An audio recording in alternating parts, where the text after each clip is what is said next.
When we think about the Declaration of Independence, a few big names always pop up, right?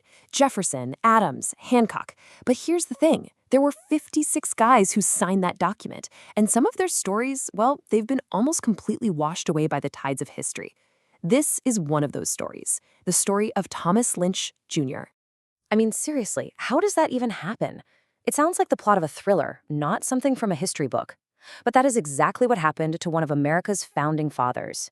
It's a real-life historical mystery that kicks off right after he put his name on one of the most important documents ever written.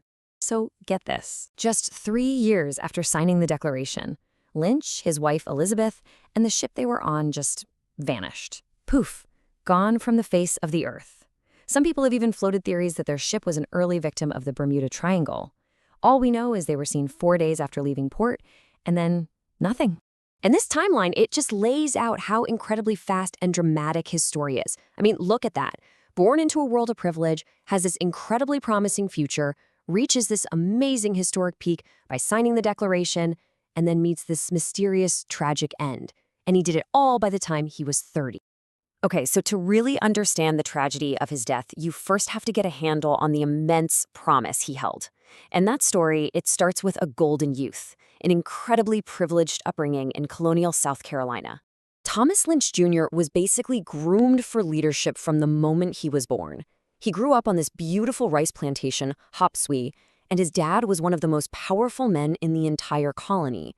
So, of course, his father sends him to England for the absolute best education money could buy. We're talking Eton, Cambridge, and then law school in London. The guy had every advantage you could possibly imagine. So when he finally comes back home after nearly a decade away, he's the total picture of an accomplished gentleman. But here's a little twist. Despite all that legal training, he tells his father, "You know what? I don't want to be a lawyer. I want to be a planter."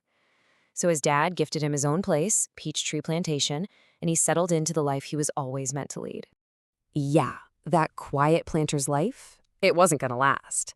The revolutionary storm that was brewing in the colonies was about to sweep up father and son, and it created a situation that was totally unique in American history. Now, what's so cool about this is you can see their parallel paths to the revolution. The father, he's the seasoned statesman, a big, respected voice in Philadelphia. The son, meanwhile, is this rising star back home. He's helping write South Carolina's Constitution, he's joining the Army, and all that commitment led to them becoming the one and only father-son duo to serve in the Continental Congress at the exact same time.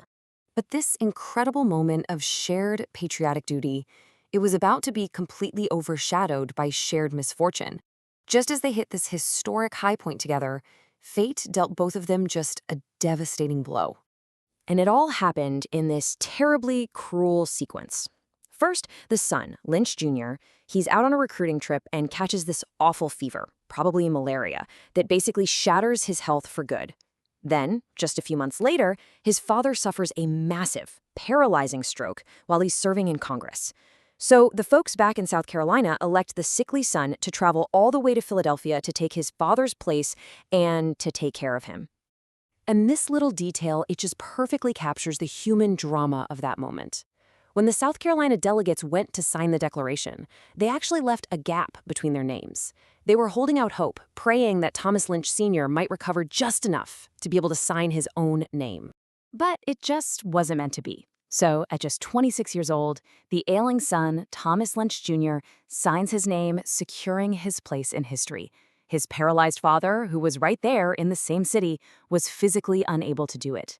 They were denied that one last incredible, shared honor. And the heartbreak, it didn't stop there. On the long journey home from Philadelphia, his father had another stroke and died. Thomas Lynch Jr., completely broken in both health and spirit, retired from public life. His career was over, but the final, mysterious chapter of his story was still to come. For 2 more years, his health just got worse and worse. Finally, as a total last resort, his doctor said, hey, maybe a change of climate could help. So in late 1779, he and his wife boarded a ship. They were headed for the West Indies, then on to France, in this one desperate attempt to save his life. And tragically, they never made it. At just 30 years old, the youngest signer of the Declaration of Independence to die was lost without a trace. His final resting place is a mystery to this very day. Now, this tragic end had this really strange consequence for his legacy. See, because his public career was cut so short by sickness and then death, he just didn't sign very many official documents. And that makes his autograph one of the most sought after, one of the rarest artifacts in all of American history. So just how rare are we talking about? 14. That is the total number of documents signed by Thomas Lynch Jr. that are known to exist anywhere in the world. Just 14. And to really put that number into perspective, check this out. Most historians and collectors think Button Gwinnett of Georgia has the rarest signature of all the signers. But we know of 47 examples of his autograph.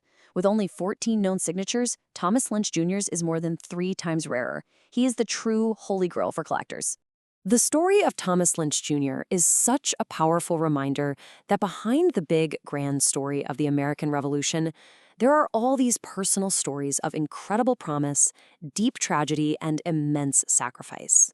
It really makes you wonder, doesn't it? What other vital contributions and heartbreaking losses have just been forgotten?